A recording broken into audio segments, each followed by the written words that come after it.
அன்பிற்குரிய அனைவருக்கும் வணக்கம். மதிமாறன் இதோட trailer audio launch. So first வந்து ஜிஎஸ் சினிமா தயாரிப்பாளர் நவீன் சீதாராமன் அவர்களுக்கு ஒரு பெரிய நன்றி. ஆனால் அறிமுக இயக்குனர் பாலா சாரோட பட்டறையிலிருந்து வர்றாரு மந்திர வீரபாண்டியன். ஸோ ஒரு முதல் வாய்ப்பு கொடுத்ததுக்காக தயாரிப்பாளருக்கு ஒரு பெரிய நன்றி. ஏன்னா ஒவ்வொரு இயக்குனருக்கும் அது முதல் பட இயக்குனருக்கு வாய்ப்புகள் தர்றவங்க வந்து லைஃப்பில் நம்ம எப்போவுமே மறக்கக்கூடாது. ஒரு பெரிய லைஃப்பை நம்ம ஜேர்னி ஆரம்பிச்சுடுறாங்க.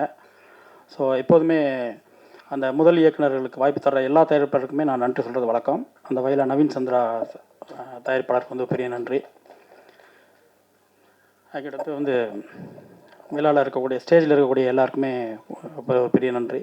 ராஜன் சார் இருக்காங்க, இசையமைப்பாளர் விழாவின் நாயகன் கார்த்திக் ராஜா சார் இருக்கார், நந்தகோபால் சார் ப்ரொடியூசர் இருக்காங்க, சினேகண்ணன் இருக்கார், காளி வெங்கட் இருக்கார். இப்படி எல்லாருமே ரொம்ப முக்கியமான ஆட்கள் இருக்காங்க. ஜான் மேக்ஸன் இருக்காங்க, முருகானந்தன் நண்பர் இருக்கார்.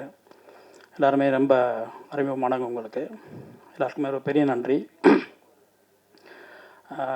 டைரக்டரை பற்றி சில வார்த்தைகள் பேசணும்னு நினைக்கிறேன். மந்திர வீரபாண்டியன் நண்பர் வந்து என்னை சந்தித்து இந்த விழாவுக்கு அழைக்கும்போது இந்த டைட்டில் என்ன, எதுக்காக மதிமாறன் அப்படின்னு சொல்லி கேட்டேன்.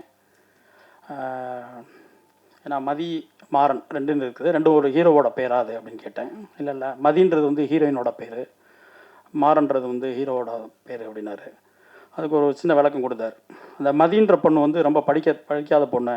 அவளுக்கு வந்து படிப்பில் வந்து பெரிய நாலேஜ்லாம் இருக்காது அந்த கேரக்டருக்கு. மாறன் வந்து பேர் வந்து நெடுமாறன் அப்படின்னாரு. ரொம்ப ஷார்ட்டாக இருக்க ஒரு கேரக்டரு, குள்ளமாக இருக்கார், அவருக்கு நெடுமாறன். படிக்காத ஒரு பொண்ணுக்கு வந்து மதி. ஸோ அந்த அந்த அந்த கான்ட்ராஸ்ட்டாக ஒரு பேர் வச்சதே எனக்கு ரொம்ப பிடிச்சிருந்துச்சு. ஏன்னா பொதுவாகவே அப்படி தான் இயல்பாக வந்து ஒரு பேர் வைப்பாங்க. மேக்ஸிமம் சரஸ்வதின்னு பேர் வச்சுருப்பாங்க, படிப்பு வராது. கருப்பாக இருப்பாங்க, வெள்ளத்தோர் அப்படின்னு பேர் வைப்பாங்க. ரொம்ப நிறமாக இருக்கிறது கருப்பசாமின்னு பேர் வைப்பாங்க. இது வந்து இயல்பாகவே நடந்துடும். ஸோ அந்த மாதிரி நம்ம வாழ்க்கையில் ரொம்ப கனெக்ட் ஆகி ரொம்ப நெருக்கமாக இருந்துச்சு. ஸோ ஒரு டைட்டிலுக்கே இவ்வளோ யோசிக்கக்கூடிய ஒரு டைரக்டர், ஒரு கான்ட்ராஸ்ட்டாக வாழ்க்கையோட ஒன்றி போய் ஒரு தலைப்பை யோசிக்கக்கூடிய ஒரு இயக்குனர். நிச்சயமாக ஒரு நல்ல கருவை எடுத்திருப்பார், நல்ல கதை எழுதியிருப்பார், நல்ல திரைக்கதை அமைச்சிருப்பார் அப்படின்னு நான் நம்பினேன். ட்ரெய்லர் பார்க்கும்போது எனக்கு ரொம்ப பிடிச்சிருக்கு. சாங்ஸ் ரொம்ப நேர்த்தியாக எல்லாமே மேக்கிங் வந்து அந்த ஒரு அறிமுக ஹீரோவை வச்சு ஒரு பட்ஜெட்டில் என்ன பண்ண முடியுமோ அதை மிக சிறப்பாக அவர் பண்ணியிருக்காரு நான் நம்புகிறேன். ஸோ ரெண்டாவது பாலா சார்கிட்ட ஒர்க் பண்ணிட்டு வந்திருக்காரு. அவர் எடுத்திருக்க கண்டென்ட்டு, அதாவது ஒரு உருவ கேலி செய்கிற இந்த உலகத்தை வச்சு அவங்கள விமர்சனம் பண்ணியும், அவங்களுக்கு ஒரு இந்த உருவ கேலி உள்ளவங்களாக யாரை விமர்சனம் பண்ணுறோமோ, யாரை கேலி பண்ணுறோமோ அவங்களுக்கு ஒரு தன்னம்பிக்கக்கூடிய ஒரு கதையை எடுத்திருந்தார்.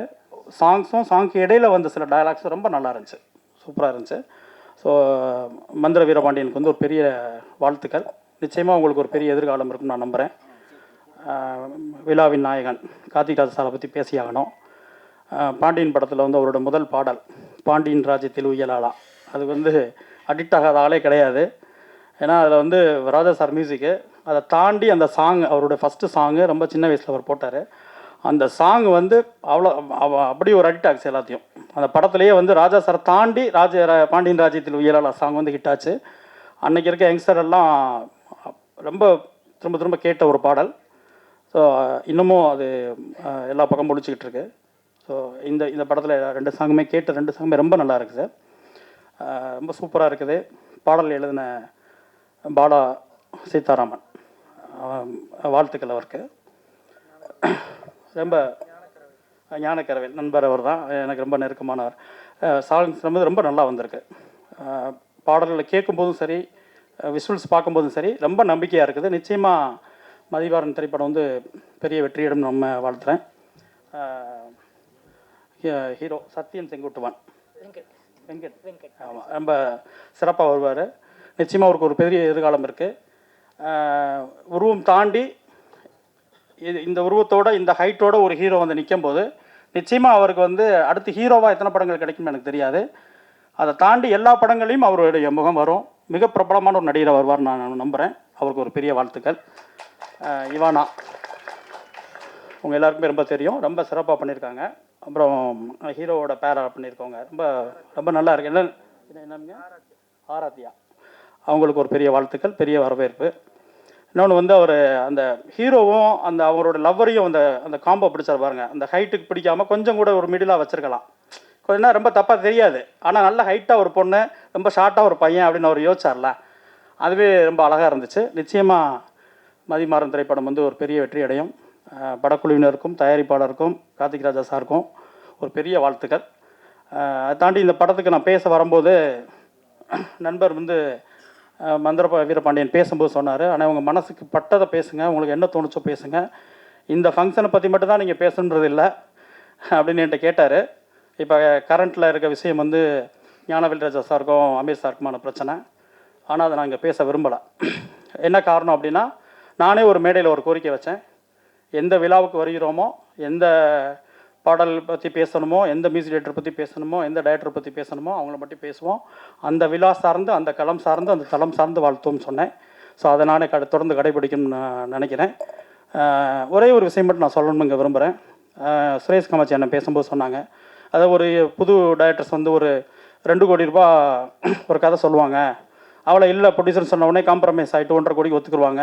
அந்த காம்ப்ரமைஸ் ஆகிறதுலையோ அந்த திட்டமிடல் இல்லாதனாலேயோ தான் நிறைய படைப்புகள் வந்து இங்கே சரியாக வரல அப்படின்னாங்க. என்னோட ஒரு சிறிய கோரிக்கை என்னென்னா, தயாரிப்பாளர்களுக்கு தான் ஃபஸ்ட்டு வந்து முதல் படம் கதை சொல்லக்கூடிய இயக்குனர்கிட்ட தயவு செஞ்சு பட்ஜெட் கேட்காதீங்க. அது பெரிய பட்ஜெட்டில் கொண்டு போகும் நான் சொல்லலை, அவங்களுக்கு தெரியாது.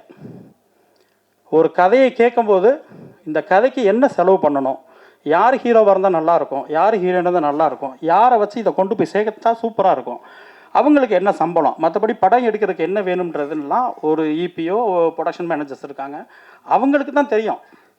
ஒரு நிச்சயமாக வந்து ஒரு முதல் பட இயக்குனருக்கு வந்து அந்த பட்ஜெட் தெரியாது. ஒரு லைட்மேனுக்கு என்ன சம்பளம் தெரியாது, ஒரு ப்ரொடக்ஷனில் இருக்கவங்களுக்கு என்னென்னு தெரியாது, ஒரு யூனியன் டிரைவருக்கு என்னன்னு தெரியாது, சத்தியமாக தெரியாது. அவங்களுக்கு ஒரு கதை இயக்க தெரியும், அவ்வளோதான். அவங்க நிறைய கஷ்டப்பட்டு ஒர்க் பண்ணி நிறைய படித்து நிறைய படங்கள் பார்த்து ஒரு தொழில் கற்றுக்கிட்டு அவங்க முதல் படம் இயக்கிறதுக்கான வாய்ப்புகளை தேடி வாழ்க்கையை தேடி தான் வந்து நிற்கிறாங்க. அவங்களுக்கு பட்ஜெட் என்னென்னு தெரியாது. நம்ம அவங்கள்ட்ட போய் கேட்கும்போது அவங்க என்ன சொல்கிறாங்கன்னா, ஒரு யூகத்தின் அடிப்படையில் தான் சொல்கிறாங்க. ஏன்னா தெரியாதவங்கள்ட்ட போய் கேட்டு எப்படி நீங்கள் தெளிவுபடுத்திக்க முடியும்? நிச்சயமாக தெளிவுபடுத்த முடியாது. ஸோ அவங்க ஏதோ மனசில் பட்டதை சொல்லுவாங்க, அங்கே தவறுகள் நிச்சயமாக நடந்துருது. அது வந்து ஒரு தயாரிப்பாளர்லாம் இந்த கதையை பண்ணணுமா வேண்டாமா, பண்ணுனா எவ்வளோவுக்கு பண்ணனா நல்லாயிருக்கும், இதுக்குள்ளே பண்ணால் தான் இதுக்கு சேஃபு அப்படின்றது அதுக்கான ஆட்கள் இருக்காங்க. ஒரு ப்ரொடக்ஷன் மேனேஜர் இருக்காங்க, அந்த டீம் இருக்குது, ஃபினான்ஷியல் டிபார்ட்மெண்ட் இருக்குது. அது வந்து அவங்க தான் தீர்மானிச்சுக்கணும். முழு கண்ட்ரோலையும் மேலே ப்ரொடியூசர்ஸ் வச்சுக்கணும்னு தான் நான் சொல்கிறேன். அதை விட்டுட்டு அதை வந்து ஒரு முதல் இயக்குனர் மேலே, முதல் பட இயக்குனர் மேலே வந்து செலவு பண்ணிட்டான், அது பண்ணிட்டான், இது பண்ணிட்டான் அப்படின்னு சொல்லி மொத்தம் அவங்க வாழ்க்கையை காலி பண்ணி அவங்களோட ஃபியூச்சர்ஸ் எல்லாம் அப்படி மொத்தமாக எடுத்துகிட்டு போகிறது வந்து அது சரியாக இருக்குல்ல. ஏன்னா அது தெரியாதவங்கள்ட்ட போய் நம்ம கேட்குறது, வழி தெரியாதவங்கள்ட்ட போய் வழி கேட்டுட்டு உட்காந்து எப்படி சொல்ல முடியும்?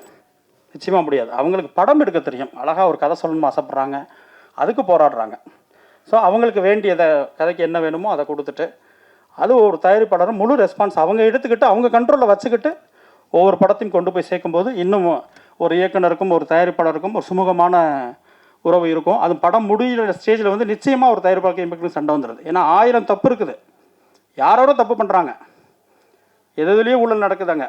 ஷூட்டிங்கில் லொக்கேஷன்லேருந்து எங்கெங்கேயும் நடக்குது. ஆனால் மொத்த பழியும் ஒரு இயக்குனர் மேலே தான் வந்து நிற்கிது கடைசியில். அது வந்து ஒரு பழி சுமந்துக்கிட்டு மொத்த வாழ்க்கையும் இழந்துட்டு நிறைய இயக்குனர் போயிட்டுருக்காங்க. அது வந்து தயாரிப்பாளர் ரெஸ்பான்ஸ் எடுத்துக்கிட்டு அவங்க கரெக்டான டீம் வச்சு ஒவ்வொரு நாளும் ஒவ்வொரு நகர்வையும் அவங்க கண்காணித்து, ஏவிஎம் சரண் சார் இல்லையா, எவ்வளோ படங்கள் பண்ணியிருக்காங்க, அவங்க போட்ட பட்ஜெட்டில் முடிஞ்ச வரைக்கும் அவங்க படங்களில் வந்து அவங்க கண்ட்ரோல் பண்ணி கொண்டு போகிறாங்க. அது சரி தாண்டி போகுது, ஆட்கள் சரியில்லை அப்படின்னு தோணும்போது அவங்க அதை நிறுத்திக்கிறாங்க. படங்கள் எடுக்கிறதே கொஞ்சம் ஸ்லோ பண்ணிட்டாங்க.